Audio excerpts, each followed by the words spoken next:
Boa noite, salve a amada igreja, com a graça e a paz do nosso Senhor e Salvador Jesus Cristo. Nós reunimos essa noite para colocar os nossos corações, a nossa petição e também o nosso entendimento diante de Deus. Há muitas maneiras de adorar a Deus e uma delas é se atentando para a leitura da sua palavra. E é dessa maneira que nós vamos adorar a Deus nesse momento. Oremos. Graças a Deus por Jesus Cristo.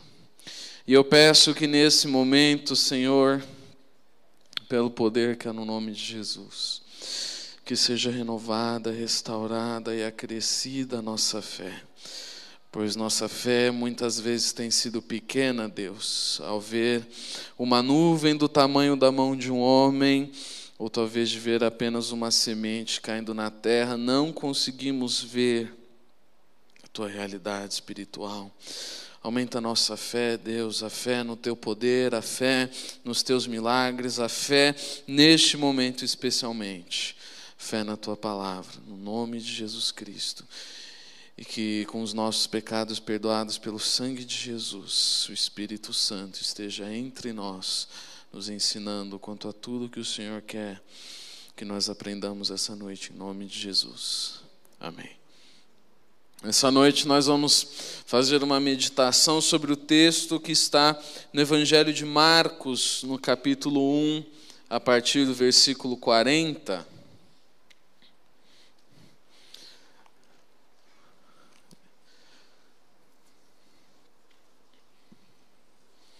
Esse texto fala sobre um homem cujo nome não é dito.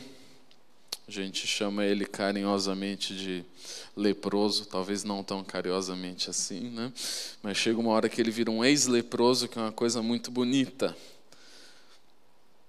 Você no seu boletim vai encontrar aí como título O Leproso Evangelista, né? É um dia bastante especial para mim. Eu tô estreando uma das Bíblias que eu ganhei lá no domingo da apresentação à igreja, né, do empossamento da base de discipulado. Aqui Almeida, depois a linguagem de hoje, né?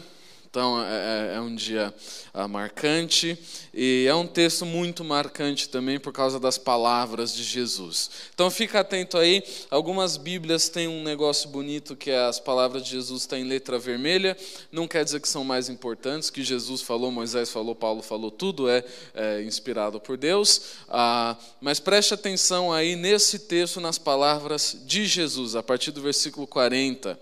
Um leproso aproximou-se dele, isto é, de Jesus, e suplicou-lhe de joelhos: se quiseres, podes purificar-me.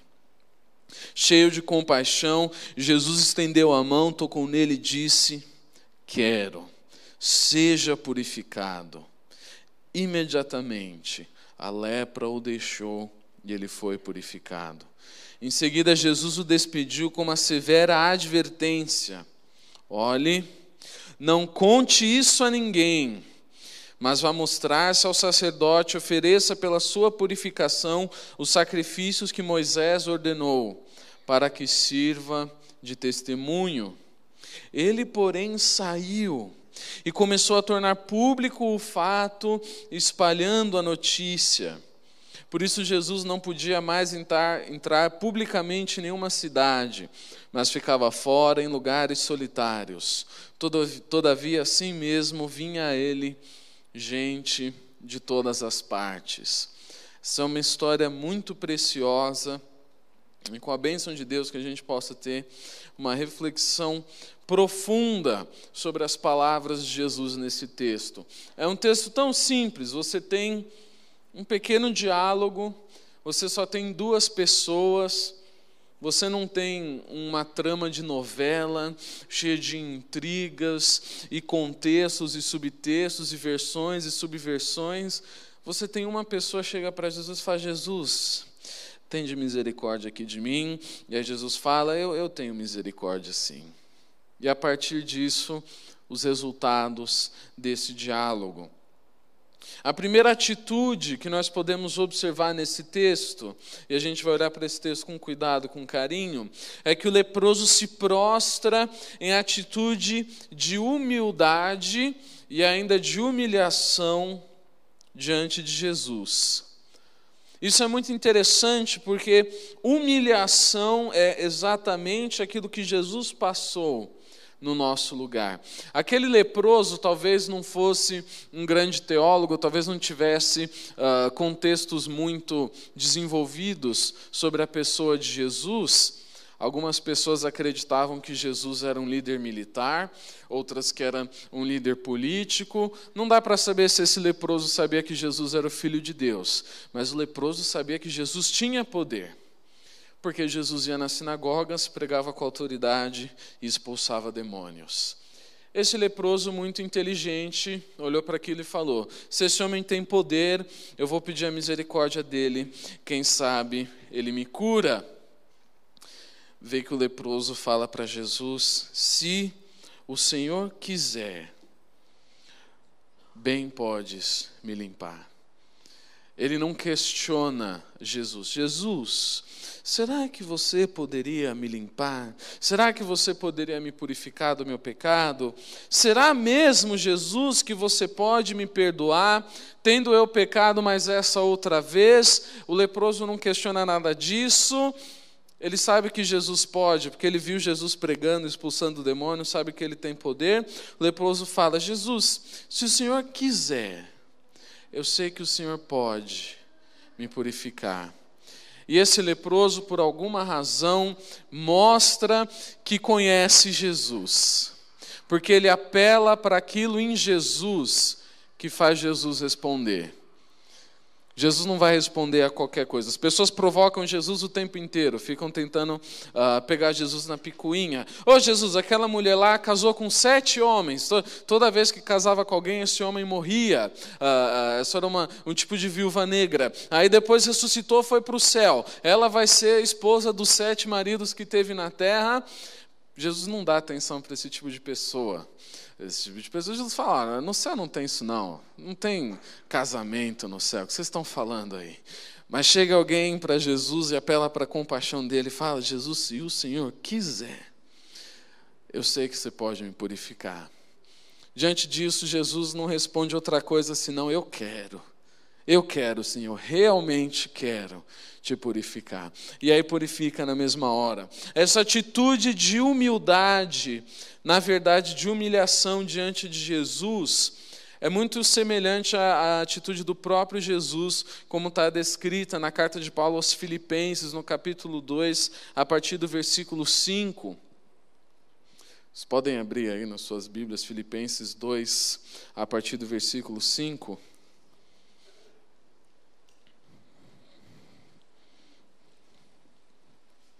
É sempre uma coisa doida quando você para pensar que existe um Deus supremo, eterno, todo-poderoso, né? O povo dele quer passar o mar e Deus sopra com as narinas, né? E aí o mar se abre, porque Deus é poderoso desse jeito, faz qualquer coisa. Ele fala assim: haja luz, e de repente ele criou o universo. Poder gigante desse tipo. Aí o cara tem uma ideia e fala: vou lá para a terra na forma de um neném, né? Eu vou lá nascer, né? Eu vou lá sofrer, eu vou comer, eu vou rir, eu vou chorar, eu vou tocar em gente suja, igual leproso. Vou fazer essas coisas aí, vou passar por isso, apesar de ser Deus, é isso que eu vou fazer. Irmãos, eu não sei se eu faria isso se eu fosse Deus, não. Porque a Bíblia fala que ele está num alto e sublime trono, né? E eu gosto de coisas sublimes, né? Só para mim, João, tem um negócio sublime aqui para você. Eu vou querer, coisa sublime é boa demais, né? Tem uma coisa aqui chique. Ô, João, você está aqui nesse trono, não que a gente chama a privada, mas trono de verdade, bonitão, né? De ouro, o enfeitadão. O trono de Deus é também uma carruagem, a gente lê lá em Ezequiel, né? Tem rodas, é um negócio glorioso. Lá no céu, Mas ele não fica lá, ele desce até aqui, e isso é uma grande humilhação. E é isso que o texto de Filipenses fala. Seja a atitude de vocês a mesma de Cristo Jesus, que embora sendo Deus, não considerou que o ser igual a Deus era algo a que devia apegar-se, mas esvaziou-se a si mesmo, vindo a ser servo, tornando-se semelhante aos homens. E sendo encontrado em forma humana, humilhou-se a si mesmo e foi obediente até a morte e morte de cruz. Por isso, Deus o exaltou à mais alta posição e lhe deu o nome que está acima de todo nome, para que ao nome de Jesus se dobre todo o joelho, no céu, na terra e debaixo da terra, e toda língua confesse que Jesus Cristo é o Senhor, para a glória de Deus Pai. Esse texto nos fala, seja como Jesus. Jesus, ele era tudo de bom. Irmãos, não sei se vocês perceberam, eu não sou tudo de bom. Tem algumas coisas em mim que não são nem um pouco boas, dentre elas a aparência, né? Mas Jesus, ele tinha tudo de bom. Eu tenho do meu lado que quando Jesus veio para a terra, ele veio feio, que é o que está escrito em Isaías 53, né? Então estou no time de Jesus. Você que é bonito não sabe, né, como é ser igual a Jesus nesse aspecto. Então Jesus, ele se humilhou tanto, lindo no céu, do jeito que ele era, se enfeiou para vir para a terra e perdoar os pecados do João. Por quê? Ele teve que ser feio para perdoar os feios, né? Foi tentado em todas as coisas para poder perdoar todos os pecados. É a lógica do texto de Hebreus. Então Jesus, ele fazendo isso, se humilhando cada vez mais, cada vez mais, cada vez mais, até sofrer a maior humilhação, que é você ser crucificado. Deus olha para isso e o eleva à mais alta posição. Por isso Deus o exaltou acima de todas as coisas. Ele deu o nome que está acima de todo nome. Esse leproso, ele faz aquilo que Jesus estava fazendo. E talvez por isso tenha despertado tão grande compaixão no coração de Jesus. Jesus olhou e falou, esse cara aqui está entendendo a realidade espiritual do negócio. Ele entende a importância da humildade, a importância da humilhação diante de Deus. A importância de você se lançar diante de Deus e falar, Deus, eu não valho nada. O Senhor tem todo o poder, mas não tem obrigação de me curar. Agora, se o Senhor quiser, eu sei que o Senhor pode me curar. Diante dessa prostração, nós alcançamos favor aos olhos de Deus. E é o que acontece no segmento do texto, né?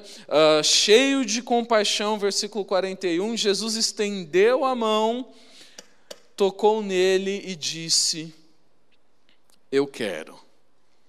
E essas são das palavras mais bonitas, né, que se tem na Bíblia. Dependendo da versão, não tem nem eu, né? Jesus só fala, quero. O que Jesus quer?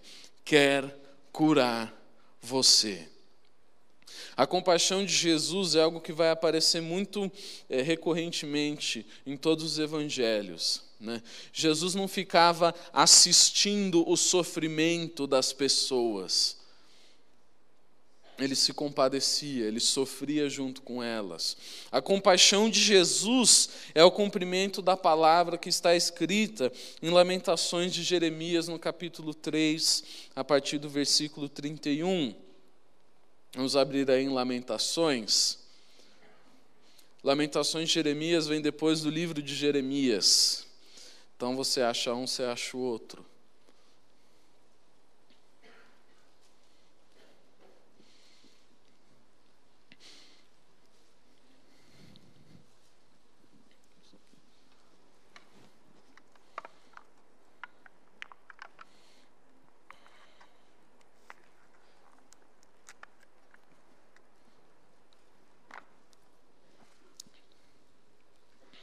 Vocês conhecem o apelido de Jeremias? Não é GG, não. O pessoal chama Jeremias de o profeta chorão. Por quê? Primeiro que tudo deu errado na vida dele, né? Tudo que ele profetizou, ele morreu antes de ver se cumprir. Se cumpriu, mas ele não viu se cumprindo, né? Não tinha muita razão pela alegria. Depois que ele escreveu um livro inteiro só se lamentando, e escreveu um livro inteiro de poesia, né, em forma poética, só se lamentando de como as coisas estão horríveis e de como Deus se esqueceu do seu povo.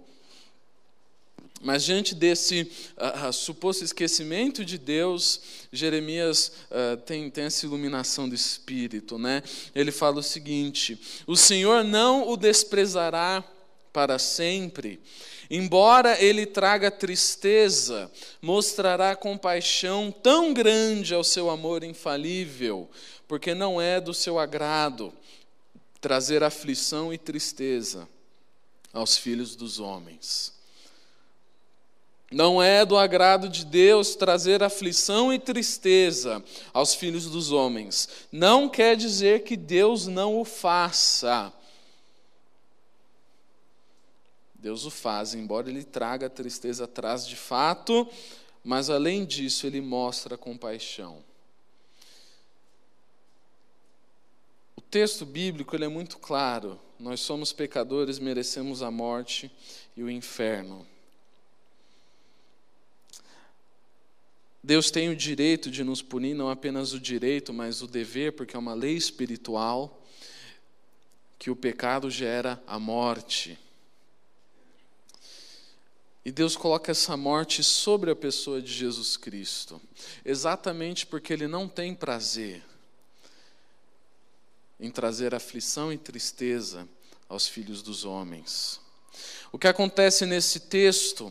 O leproso implora pela boa vontade de Jesus, né? Esse leproso tem duas atitudes que imitam atitudes que Jesus teria ou estava tendo. A primeira, a humilhação, a prostração. A segunda, esse implorar que ele faz: Senhor, se o Senhor quiser. É tipo que Jesus ora no Getsêmani, ele ora o seguinte: seja feita a tua vontade. Ó Deus, se o Senhor quiser, se for possível, faz passar de mim esse cálice. Jesus está implorando, Jesus está desesperado, mas ele sabe que Deus está no controle. Ele fala no final: seja feita a tua vontade. O leproso conhece um Deus revelado na Escritura, o Deus que é descrito em Êxodo, no capítulo 33, no versículo 19. Deus fala assim nesse texto, Êxodo 33, 19: eu terei misericórdia de quem eu quiser ter misericórdia, e terei compaixão de quem eu quiser ter compaixão. Então o leproso conhece esse texto, aí é o finalzinho do texto, né? Terei misericórdia de quem eu quiser ter misericórdia. E o leproso se coloca diante desse Deus, desse representante de Deus na pessoa de Jesus. Não tem como saber se o leproso sabia que Jesus era o próprio Deus, mas ele fala, ele pede misericórdia. E tendo recebido essa misericórdia de Jesus, ele passa a conhecer outro Deus, um Deus diferente, um Deus que não mais trabalha de maneira seletiva, escolhendo um povo dentre os povos de Israel para ser seu, mas o Deus que tanto amou o mundo, que deu seu Filho, para que todo aquele que nele crê não pereça, mas tenha vida eterna. O Deus que amou o mundo, não o Deus que tem misericórdia de quem Ele tiver misericórdia, que tem compaixão de quem Ele quiser ter compaixão. Porque esse texto, essa aliança antiga, essa aliança que vai caducar na pessoa de Jesus, tem a ver com um Deus que era o Deus exclusivo do povo de Israel, que era exclusivo de Deus. Mas eis que Jesus vem para o povo de Israel, veio para o que eram os seus, mas os seus não o receberam. Então, a todos quanto o receberam, concedeu serem chamados filhos de Deus. Deus amou o mundo. Todo o mundo, todas as pessoas, Deus amou o leproso, Deus amou o homicida, Deus amou o viciado, Deus amou a pessoa feia, a pessoa comum, a pessoa sem nada de especial nela. Deus amou essa pessoa porque viu algo de especial naquela pessoa. E quando Deus ama de uma maneira impressionante, de uma maneira que dá para a gente até chamar violenta. O amor de Deus arrebata os demônios de dentro daquela pessoa e remove a doença da vida daquela pessoa. Mas isso não é barato. Jesus, diante dessa súplica do leproso, toca nele e o cura. Jesus não tem medo de tocar nas pessoas sujas, isso é verdade. Ele conhece o seu próprio poder. No livro de Marcos, a gente vai ter uma conexão muito íntima entre o poder de curar doenças e o poder de expulsar demônios, tanto que em Marcos, no capítulo 9, nós temos o texto de um menino que era possuído por um demônio surdo e mudo, né? E quando expulsa esse demônio, o menino é curado. É o mesmo poder, é um poder de natureza espiritual. Por que você está falando isso, João? Porque não é um poder de encantamentos, não é um poder de potencializar o seu remédio. Deus pode potencializar o seu remédio?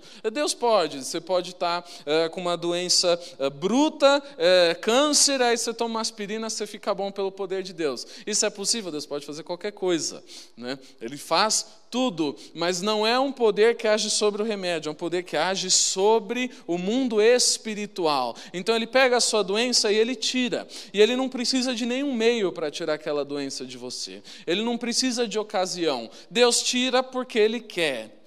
O leproso pergunta: Jesus, você quer? E Jesus responde: eu quero. Então ele tira a doença. Ele não faz nenhuma mandinga, ele não faz nenhum ritual. Ele simplesmente cura. Porque o poder de Jesus é espiritual. É espiritual. É um poder que nós invocamos pela oração no mundo espiritual. É um poder de cura espiritual sobre o mundo físico. E é isso que nós precisamos entender quando nós falamos de cura. É uma cura que vem pelo poder do Espírito Santo de Deus, pelo poder de Jesus Cristo. É pelo Espírito, é no mundo espiritual que é operada a cura das doenças. E Jesus cura a doença daquele leproso. Essa cura e também a expulsão dos demônios funciona como um sinal do seu ministério, como sendo da parte de Deus. Você vê um cara expulsando demônios e curando os enfermos, as pessoas começavam a falar: esse cara aí é de Deus. O próprio Jesus fala isso em Mateus no capítulo 12, no versículo 28. Se é pelo Espírito de Deus que eu expulso os demônios, então chegou a vocês o reino de Deus. Só que além de sinal do seu ministério ser poderoso, a cura é um sinal da morte e da ressurreição de Jesus Cristo. Você vê, Jesus, ele fazia milagres, mas não era um milagreiro, né? Muitas pessoas criam em Jesus como um milagreiro, no sentido de que ele curava a pessoa, e curar uma pessoa é um milagre, né? Mas os milagres de Jesus tinham uma função específica, eles serviam como sinais. E os milagres de cura, principalmente, serviam de sinais da sua morte e da sua ressurreição. Porque a gente leu lá em Lamentações, olha, o texto é muito bonito, né? Lamentações é um livro engraçado, a gente só lê os textos bonitos, né? Uns 5 versículos lá, tem aqui das misericórdias se renova toda manhã, o resto do livro não, porque é muito feio.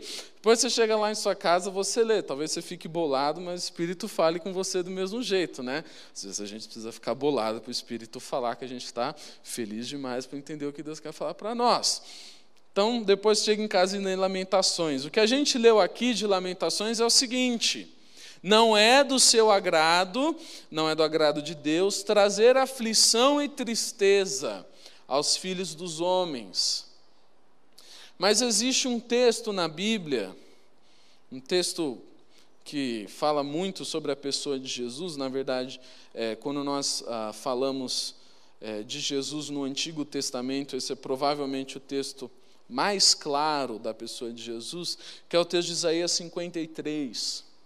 Quando Jesus cura os enfermos, ele não está só se exibindo para as pessoas e mostrando, olha, eu sou de Deus. Até porque ele cura o leproso e fala, não conta para ninguém, viu? É bizarro isso, né? Eu acho que todas as vezes na minha vida que eu usei essas palavras, eu não tinha curado nenhum leproso, não. Né? Tinha feito algo de errado, né? Você tem lá o bolinho secreto, que na verdade não é secreto, mas está escondido, que não lhe pertence, né? Está lá no armário. Aí você é criança, você sobe na cadeira, da cadeira vai para a mesa, da mesa para a bancada, você alcança o armário, pega o bolinho, come. Seu irmão te pegou, né? Eu cresci numa casa de 5 irmãos, então sempre tinha alguém para pegar. Não tem muito onde se esconder. A casa não era tão grande assim, né? Porque eram 5. Então, aí o que você fala? Olha, não conta para ninguém, viu? Não conta. Não conta que eu fiz essa presepada, esse negócio errado aqui. Né? Não conte. Mas Jesus fala para ele não contar o milagre. Né? Coisa esquisita. Porque Jesus não curava pessoas para se mostrar, ele curava pessoas porque ele tinha compaixão delas. O leproso apelou para a compaixão de Jesus e atingiu Jesus no coração, no amor que Jesus tinha por aquele leproso. Aí não teve como, não teve como. Jesus talvez tenha até pensado, né, eu imagino, pelo segmento do texto, eu vou curar esse cara, o pessoal vai começar a correr atrás de mim pedindo milagre, eu não vou ter paz, estou toda hora, Jesus, milagre, mas eu vou curar. Eu vou curar, eu vou falar para ele não contar para ninguém. Né? Eu vou curar, e aí depois ele cura, o leproso sai falando, depois você acaba o capítulo, você lê em Marcos capítulo 2, é o texto que Jesus está em casa, e as pessoas vêm de todo lugar para a casa de Jesus ouvir ele pregar, e o pessoal joga o paralítico pelo telhado, assim, porque eles queriam que Jesus curasse. Né? Então, talvez Jesus quisesse evitar um pouquinho esse tipo de situação, mas naquele momento Jesus não se importou, porque ele sentiu compaixão. Ele amou o leproso, e pelo seu amor, ele operou a cura. Enfim, deu para abrir em Isaías 53, né? Essa cura de Jesus, ela acontece por 3 razões. A primeira, a cura dos enfermos e expulsão de demônios é um sinal que o ministério de Jesus é aprovado por Deus e é pelo Espírito de Deus. Em segundo lugar, é porque Jesus tem compaixão daquelas pessoas. Jesus olha para uma pessoa endemoniada, uma pessoa ferida, uma pessoa com uma doença, ele não olha e vê uma oportunidade, ele olha e vê um sofrimento, ele olha e vê algo que Deus não queria que acontecesse, porque Deus não tem prazer na tristeza e na aflição dos filhos dos homens.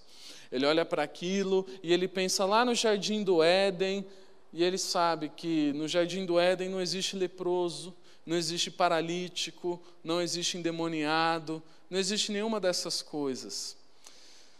Olhando para isso, Jesus sente compaixão. E a terceira razão pela qual Jesus opera a cura é como um sinal da sua própria morte e ressurreição. Em Isaías 53, nos versículos 4 e 5, está escrito: verdadeiramente Ele tomou sobre si as nossas enfermidades e as nossas dores levou sobre si. E nós os reputamos por aflito, ferido de Deus e oprimido. Mas Ele foi ferido pelas nossas transgressões e moído pelas nossas iniquidades. O castigo que nos traz a paz estava sobre Ele, e pelas suas pisaduras fomos sarados. Quando Jesus cura as pessoas, Ele está demonstrando o poder que Ele tem em primeiro lugar, mas em segundo lugar o amor que Ele tem, que é tão grande, de carregar sobre si, não apenas o pecado, mas o pecado, a tristeza, a aflição, a doença, a dor. Tudo isso Jesus levou na cruz. Agora nós também podemos ler o versículo 10 de Isaías 53, onde está escrito: todavia ao Senhor agradou o moê-lo, fazendo-o enfermar. Quando a sua alma se puser por expiação do pecado, verá sua posteridade, prolongará os dias, e o bom prazer do Senhor prosperará na sua mão. Agora, talvez pareça contraditório, porque no texto de Lamentações está escrito que Deus não se agrada na tristeza e na aflição dos filhos dos homens. Mas Isaías 53, no versículo 10, fala: ao Senhor agradou moê-lo,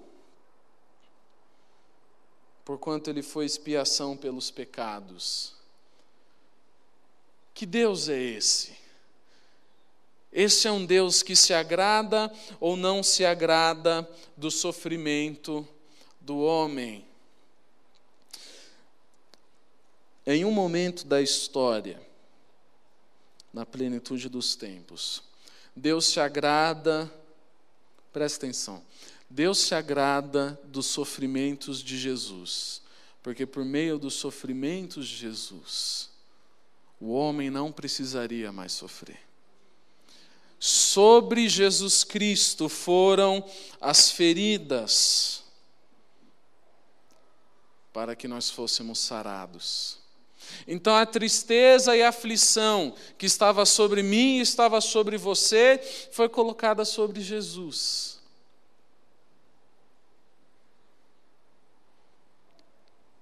Quando Jesus cura o leproso, ele sabe muito bem o que está fazendo.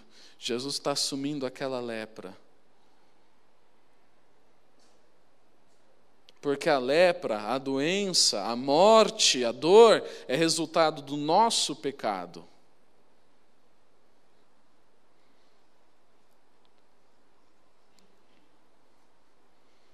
Mas ao mesmo tempo é também uma oportunidade para Deus mostrar a sua compaixão e o seu poder. Quando perguntam para Jesus: Jesus, quem pecou, este homem ou seus pais, para que ele fosse cego? Aí Jesus responde: este homem é cego para que se manifestasse a glória de Deus. Aí aquele cego é curado. Quando Jesus cura, ele está mostrando, sinalizando a sua morte e a sua ressurreição. Não é apenas porque é poderoso que Jesus tem poder para curar, mas é porque a doença que estava sobre mim, estava sobre você, foi colocada sobre Jesus. Diante desses acontecimentos espirituais tão grandiosos, Jesus se vira para o leproso e fala: olha, não conta para ninguém o que acabou de acontecer. Eu acho isso fascinante. Se você ler mais adiante no livro de Marcos, no capítulo 3, nos versículos 11 e 12, está escrito: sempre que os espíritos imundos o viam, isso é, sempre que os demônios, as pessoas endemoniadas viam Jesus, prostravam-se diante dele e gritavam: tu és o Filho de Deus. Mas ele lhes dava ordens severas para que não dissessem quem ele era. Aí você pergunta para mim: João, por que Jesus fazia isso? Por que Jesus insistia para que as pessoas não testemunhassem que ele era o Filho de Deus? O fato é que Jesus estava, nessa altura aqui, no início do seu ministério. E conforme a fama de Jesus vai correndo, as pessoas vão se acumulando e vão correndo atrás de Jesus e vão querendo falar com Jesus. Isso é muito bom. Jesus não é a pessoa do tipo que quer ficar sozinho o tempo inteiro, não é essa a questão. Mas Jesus sabia que ele ser o Filho de Deus seria a razão pela qual ele seria crucificado. Então ele guarda isso com ele. Ele fala: toma cuidado com o que você fala. Até que chega no ano da crucificação de Jesus, e aí ele deixa o pessoal falar. Aí ele fala com a samaritana, né? E ela vai falar lá pela cidade. Ele não pede para ela parar, não. Vai falar para todo mundo que você viu o Messias, né? Passa o tempo, depois do Getsêmani, Jesus é levado preso, ele já falou para os discípulos, olha, eu vou morrer, eu vou ser traído. Aí ele é traído, é levado preso. Em Marcos, no capítulo 14, versículos 61 e 62, o sumo sacerdote lhe pergunta, você é o Cristo, o Filho do Deus bendito? Marcos 14, 61 e 62, Jesus diz, eu sou, e vereis o Filho do Homem assentado à direita do Poderoso, vindo com as nuvens do céu. Vai chegando no final do seu ministério, não é mais segredo para ninguém, Jesus é o Filho de Deus. Quando chega a hora de Jesus morrer, aí ele não tem medo de falar para as pessoas, eu sou o Filho de Deus, eu sou o Messias, eu sou o Filho de Deus. E vocês verão o Filho do Homem assentado à direita do Poderoso, vindo com as nuvens do céu. Diante de tudo aquilo que aconteceu, dessa perspectiva tão gloriosa de cura para o leproso, né, de salvação para toda a terra, o leproso sai e vai falar de Jesus, né? O versículo 45 de Marcos capítulo 1 fala isso, né? Tendo ele saído, começou a pregoar muitas coisas e a divulgar o que acontecera, de sorte que Jesus já não podia entrar publicamente na cidade, mas conservava-se fora em lugares desertos, e de todas as partes iam ter com ele. Jesus sabia quando discutir e quando não discutir, né? E quando chegou a hora dele morrer, aí ele escancarou, eu sou o Filho de Deus. Agora, quanto ao leproso, mesmo que Jesus tivesse curado ele e falado, não conte para ninguém, esse leproso passou por um processo muito interessante de não conseguir fechar a boca, né? Tem gente que é assim o tempo inteiro. O leproso foi assim quando recebeu o milagre de Jesus, né? Jesus falou, calma, mencione isso posteriormente, né? De uma maneira carinhosa? Não, na verdade foi uma advertência severa. Olha, não fala para ninguém, né? Pelo amor de Deus. Mas o leproso falou do mesmo jeito.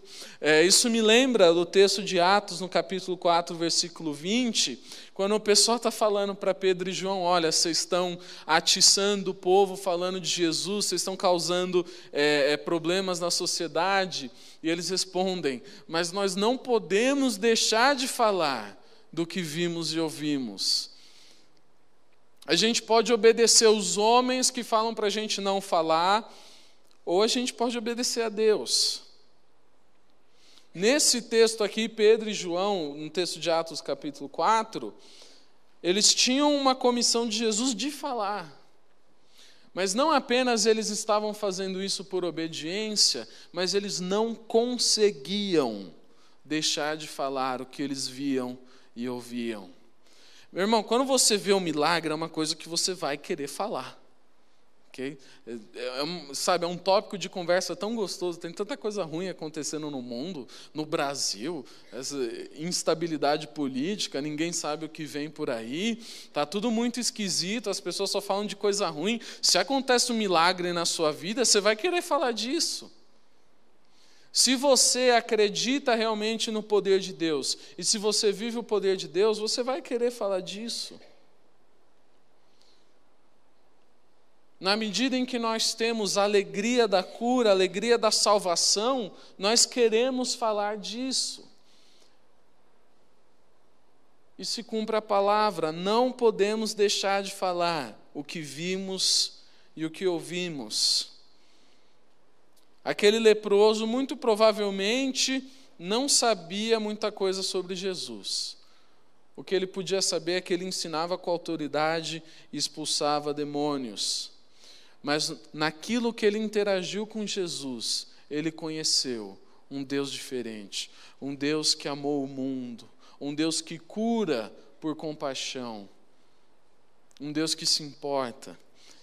E diante desse Deus ele não consegue ficar calado, porque ele sabe que é diferente de tudo aquilo que ele já tinha conhecido até aquele momento. Na vida daquele leproso, desse leproso evangelista, é cumprida a palavra que está escrita na primeira carta de Pedro, no capítulo 5, no versículo 6, e que essa seja a palavra que você leva para a sua casa hoje. Portanto, humilhem-se debaixo da poderosa mão de Deus, para que Ele os exalte no tempo devido. Outro exemplo glorioso disso é aquela mulher que ungiu os pés de Jesus, né, e enxagou com seus cabelos. Aí Jesus fala, onde se pregar o evangelho do Filho do Homem, vão falar daquela mulher, porque ela se humilhou debaixo da poderosa mão de Deus, ela foi exaltada no tempo devido. Um leproso que não tinha nada nem ninguém, não tinha o que comer, ele só tinha um lugar onde cair morto, que era a cidade dos leprosos, que ficava do lado de fora. Aquele leproso se humilha debaixo da mão poderosa de Deus. Ele é tocado pela mão poderosa de Deus e ele é exaltado no tempo devido, como um grande evangelista, como uma pessoa que sai e vai falando para as pessoas quem é Jesus e o que Jesus fez. Aí você pode falar, mas João, ele falou numa hora que Jesus não queria que ele falasse. Tudo bem, é o que Paulo fala para Timóteo, cumpra o ministério do evangelista, ok? Isso se dá em tempo e fora de tempo. O meu avô, eu não sei se estavam aqui quando ele estava falando sobre o culto doméstico, né? Se você tiver tempo, faça o culto doméstico. E se você não tiver tempo, faça o culto doméstico, né? O que eu já falei uma vez ou outra para os adolescentes, né? Você tem tempo para ler a Bíblia? Lê a Bíblia. Você não tem tempo para ler a Bíblia? Lê a Bíblia. Do mesmo jeito, fora do tempo, lê no ônibus, lê na escola, lê no recreio, que eles chamam de intervalo hoje em dia, todo mundo é muito adulto, né? Lê fora do tempo, faz como leproso, eu não tenho uma hora boa de falar de Jesus, fala na hora ruim, né? Você não sabe como Deus vai te usar, mas fale. Fale na hora que você acha boa, fale na hora que você acha ruim, mas fale do que você tem visto e ouvido. Fale de Jesus, fale do poder dele, de quem ele é. Faça como leproso, humilhe-se debaixo da poderosa mão de Deus, para que ele te exalte no tempo devido. A primeira atitude daquele leproso não foi implorar, não foi falar com Jesus. A primeira atitude é se prostrar. A primeira atitude dele é humilhação. Ele foi tocado pela poderosa mão de Deus e foi exaltado no tempo devido. Humilhe-se debaixo da poderosa mão de Deus, para que Ele os exalte no tempo devido. Vamos orar. Graças a Deus pela sua palavra que é fiel e nunca volta vazia, Deus. A minha palavra volta vazia, eu sou ser humano, mas quando eu prego a palavra de Deus não volta, porque é a tua, Deus. Obrigado por isso, porque a tua palavra não volta vazia, porque o nosso serviço para o Senhor não é em vão. Quando parece que não está nada acontecendo, o mundo espiritual está se movendo e a gente sabe, o Senhor está agindo. Aumenta a nossa fé, Deus, aumenta a nossa fé para que nós não tenhamos nem medo nem vergonha de nos humilhar diante da sua poderosa mão, Deus, para que o Senhor nos exalte, que a gente não tenha nem medo nem vergonha de sermos usados pelo Senhor, Deus, que nós não tenhamos nem medo nem vergonha do Senhor, para que o Senhor não se envergonhe de nós no dia do juízo, Deus. E é dura essa palavra, mas é verdadeira, Deus. Que nós tenhamos intrepidez na nossa fé, Deus. Uma fé constantemente renovada. Fé para falar e fé para saber que o Senhor de fato cura. Jesus curou ontem, Jesus cura hoje. E chegará o dia logo, eu sei, que Jesus vai voltar e vai curar definitivamente toda a doença, e vai curar inclusive a morte, e vai lançar a morte no lago que arde em fogo e enxofre, Deus, e nunca mais nunca mais precisaremos nem adoecer e nem morrer, Deus. Nós conhecemos um Deus que tem misericórdia, conhecemos um Deus que não tem prazer na nossa tristeza e na nossa aflição, conhecemos um Deus que nos amou e mandou seu Filho por nós, que nós possamos nos humilhar diante desse Deus e fazê-lo conhecido por onde andarmos, no nome de Jesus. Amém.